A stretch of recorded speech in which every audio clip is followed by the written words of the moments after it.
The Berkshire gilt here on screen is 54-8, and this one, while we've been getting set up here, this one's been really fun to watch move around the ring. Lots of really neat pieces here. Pedigree standpoint, she's a rooster on the top side. Her mother is a Van Halen outside the lines.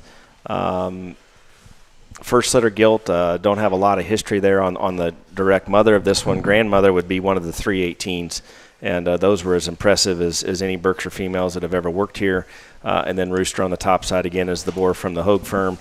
He's a monster son. That would be a mate to the boar there at Southern Gold. And then if you get back into his pedigree, you'll find the gilt that Nolan Hogue would have showed at the World Pork Expo several years ago. So neat stuff here from a Berkshire standpoint. This is 54-8. I really love this one. And this thing is incredibly unique, and we could go over about 20 parts and pieces of why this one is so different and so hard to make. And, you know, you start at the brim of her nose.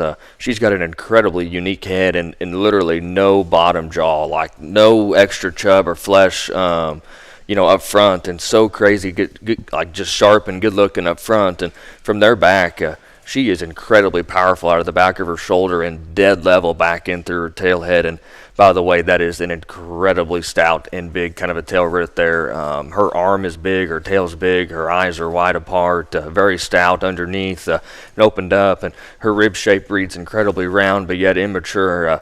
Man, this thing's incredibly unique and hard to make, and no doubt for this breed, one that looks like she'd be incredibly fun to show, just because she is kind of an outlier.